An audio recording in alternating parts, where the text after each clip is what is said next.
Hi there everyone, welcome back to my channel. Today we're going to be going through a poem for selective preparation.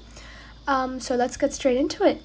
The first step in analyzing any text in any exam is to always read the title.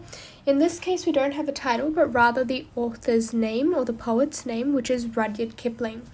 Now because we don't have any additional information, we need to get straight into the text.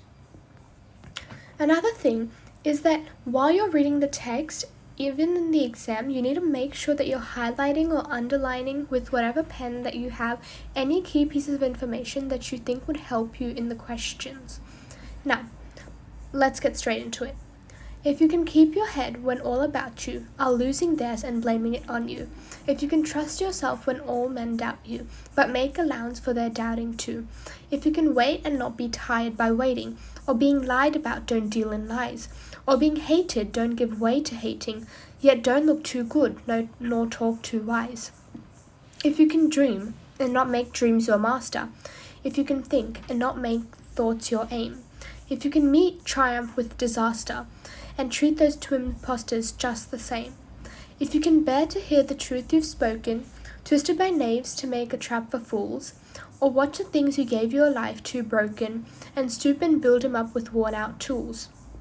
If you can make one heap of all your winnings, and risk it in one turn of pitch and toss, and lose and start again at your beginnings, and never breathe a word about your loss. If you can force your heart and nerve and sinew to serve your turn long after they are gone, and so hold on when there is nothing in you, except the will which says to them, hold on. If you can talk with crowds and keep your virtue, or walk with kings nor lose the common touch, if neither foes nor loving friends can hurt you, if all men count with you but none too much, if you can fill the unforgiving minute with 60 seconds worth of distance run, yours is the earth and everything that's in it, and which is more, you'll be a man, my son. Now, in this poem, the first 3 stanzas were only talking about the qualities that make a good human being. And then the last 2 lines, yours is the earth and everything that's in it, and which is more, you'll be a man, my son, is the result of all of the above characteristics. So, now that we've read and understood the poem, we're going to read the questions. Question 11. What is the message being conveyed in this poem? A. To become a successful person in life, you must follow the basic rules which tantamount to practicing good life ethics. Now, A is a very viable option because it says at the end, yours is the earth and everything that's in it, and which is more, you'll be a man, my son. So it does talk about being a successful person. And it also talks about the basic rules and the good life ethics, such as the virtue of one, and then the dedication in this stanza. And then also, if somebody can keep their head when everybody around them are losing their heads and they're blaming it on you. So yes, A is a very viable option. Now, during exams, one of the most common silly mistakes is to mark the first possible answer, not read the next answers and move on to the next question. While there is a huge time constraint in the selective exam and any other reading comprehension exam, it's vital to read the next possible answer choices, as there may be something better than the first answer choice that you've selected. So, let's go to B. It is good to daydream for creative life, but if you let it rule you, it will destroy your well-being. Now, there's nothing about having a creative life, and there's nothing about letting it rule you and destroying your well-being. So B can't be the right answer. C. You must trust your instincts and act on them if you want to rest assured that you have a secure life.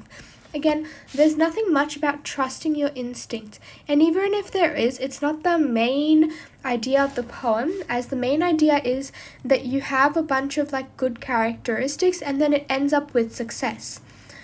D. So C can't be the right answer either. D. To leave your footprints in this world, you must conquer all the problems that come your way. Now, while it does talk about conquering problems in the third stanza, where it talks about perseverance and dedication, it does not talk about leaving footprints in this world, but it rather just talks about the success and your accomplishments by conquering all of the problems. So D can't be the possible choice either. Therefore, our answer for question 11 is A. 12. This poem is written in a regular rhythm. Which element defines this rhythm in the poem? Now, one of the hardest things about these questions is that you need to know what each of these answers mean. A means internal rhymes. A says internal rhymes and end rhymes. Now, internal rhymes are rhymes that are within a line. So, for example,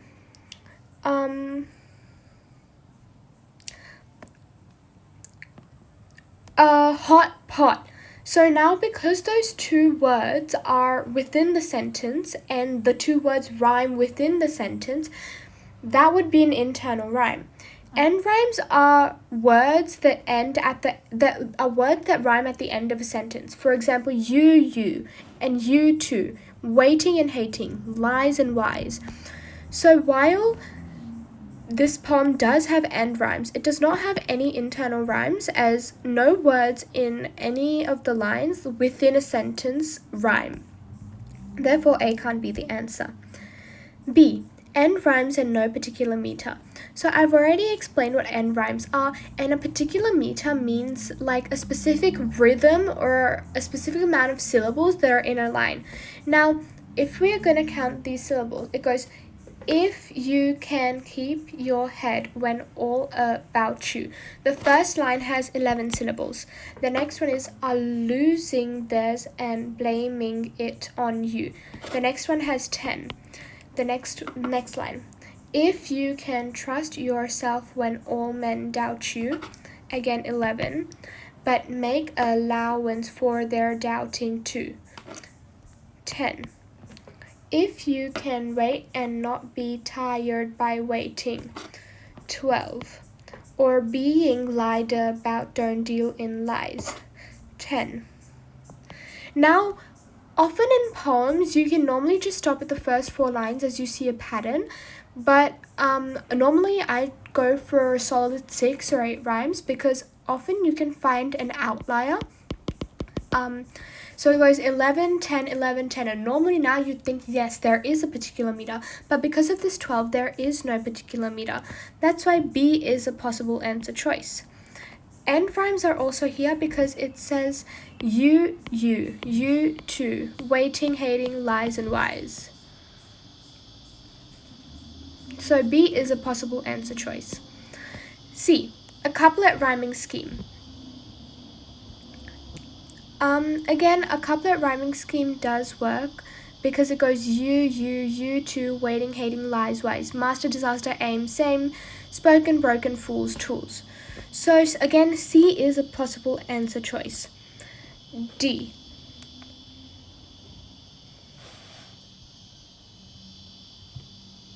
D. Iambic pentameter. So iambic pentameter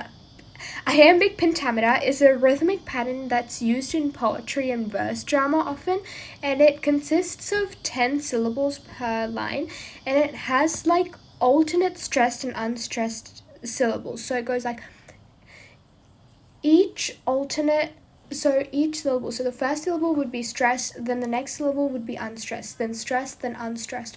Now there is no particular iambic pentameter in any of these lines, so therefore D can't be the answer either. Now we're bargaining between B and C. I think that C is the better option because B says end rhymes and it's not specific about what specific rhyming scheme there is. While it does say that there are end rhymes, where do the ending words rhyme? It could be you, and two. So it could be like a double up. So the 2 consecutive lines rhyme at the end, or it could be a couplet rhyming scheme. And because it's not specific, B is not the best answer. Therefore, our answer for question 12 is C. Question 13. Kipling gives a personal touch to the poem by A. Speaking of real-life situations leading to calamities, there's no real-life situation mentioned in this poem, which is why 13 can't be, A can't be the right answer choice. B, using everyday language in a way easily understood by the reader. Now, while this may be a possible answer choice, it's not very informal language, as it mentions the word sinew, it mentions the word virtue, and there are some other complex words that I have used, such as knaves as well, along with imposters. That's why B may be a possible answer choice, but it definitely won't be the best. C, using the word if repetitively throughout the poem. While it does use the word if repetitively throughout the poem, using the word if does not really add a personal touch. It just gives the audience something to wonder. Maybe they can do this, maybe they can't. Maybe they do have these qualities, maybe they don't. So I don't think that C will be the right answer either. D, addressing the reader with you. Now, let's see if this poem does address the reader with you. Yes, it does. It talks about if you can keep your head on all about you, if you can dream, if you can think, if you can meet, if you can hear. So, and adding you and addressing the reader with you makes the reader more connected to the poem, and it actually makes the reader think. It empowers the reader to have these qualities, which is why Kipling does give a personal touch because of answer choice D. Now, see how although B was a correct answer choice, it was not the best answer choice. If we would have just marked B and went to the next question, we would have gotten this question wrong. But because we went on and we read until the very last option, we've gotten this question right. Therefore, question 13's answer is D. Question 14. What is the virtue that Kipling speaks of in line 25 of the poem? So, in line 25, I've already circled it. If you can talk with crowds and keep your virtue. This is line 25. Now, normally we can't really guess what virtue is just by reading the poem.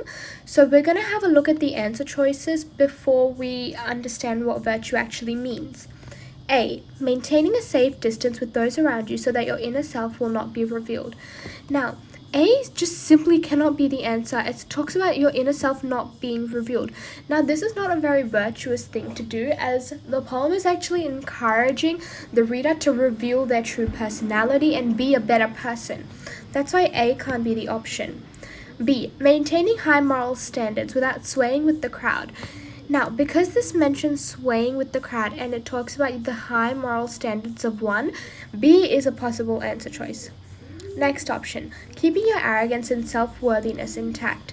While being virtuous does mean being humble, it does not mean being arrogant or being self-worthy at all. It honestly means the opposite of that. That's why C can't be the answer either. D, sharing team spirit and boosting the spirits of your friends with camaraderie. While this is an example of being virtuous, it does not actually relate with the poem, as the poem talks about being with crowds and talking to crowds. That's why D can't be the answer choice either, and B is our best answer choice. Question 15. What is the end accomplishment as advised by the poet? A, so the end accomplishment are the last two lines. Yours is the earth and everything that's in it, and which is more, you'll be a man, my son. The most important sections of these lines are yours is the earth, everything that's in it, and you'll be a man. So, let's read some of the answer choices. A, you will not be fooled by anyone and learn to become independent. The last two lines do not talk about being independent and being fooled by anyone. That's why A can't be the possible answer choice either. B, you'll have the world at your fingertips and you will be a fulfilled human being. Now, this is a very possible answer choice because it talks about having the world at your fingertips, because it says yours is the earth and everything that's in it. And then it also talks about being a fulfilled human being, which is you'll be a man, my son. Which is why B is a very viable answer choice. C, you will become a balanced adult and be loved by all. Now, it does talk about being a balanced adult, as it says, you'll be a man, my son, but it does not talk about being loved by all, and that's actually an example of a utopia. Being loved by everybody is like an amazing accomplishment, but it's also something that cannot ever be true. That's why C can't be the right answer either. D, you will handle failure better than you will handle success, which indirectly means you will be a far stronger person than you ever anticipated. While most people often end up marking D as the right answer because it's very complicated and it has a lot more information, none of the information that is given in D actually matches the last two lines of the poem, which talks about the accomplishment.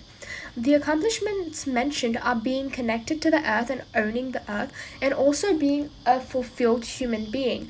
And it does not talk about handling failure or handling success, which is why D can't be the right answer, and for question 15, B is the right answer.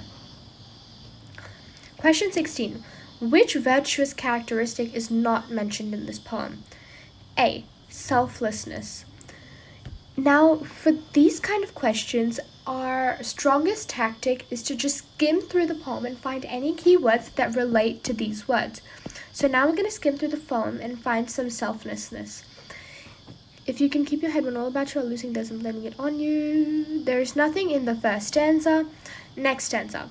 If you can dream and not make dreams your master, if you can think and not make thoughts your aim, if you can meet triumph with disaster. Nothing in stanza 2 either. If you can make one heap of all your winnings and risk it in one turn of pitch and toss, nothing in stanza 3, and nothing in stanza 4 either. So, and keep in mind, it talks about what's not mentioned, and selflessness through skimming has not been mentioned yet, which is why A is a possible answer choice. B, perseverance. Now, because of the lack of time, even when you're skimming, you need to keep in mind where you've thought about each characteristic. While I was skimming, I saw that stanza 3 talks about perseverance, as it says you can lose and start again at your beginnings and never ever breathe a word about your loss. And it says accept the will which says to them hold on.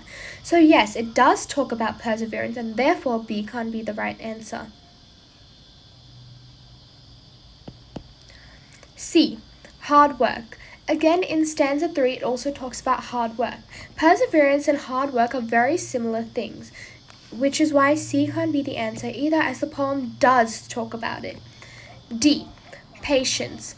Again, the main stanza that talks about patience is stanza 3, where it says, first you can start off with a lot of winnings, then you can risk it, lose it, and start again and never breathe a word about it, which represents patience, as you've gotten everything that you've wanted, then you've lost it all again and you're working for it again, which is why D can't be the answer either, and A is our most viable answer choice.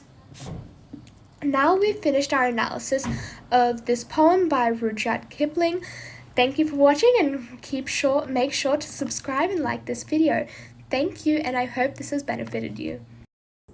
Remember, PriyaEducationAus@gmail.com is my email address, and feel free to email me any reading comprehension questions or any sample writing that you have done on a prompt for reviewing, feedback, and clarification. Thank you for watching this video, and stay tuned in for our next updates. Bye!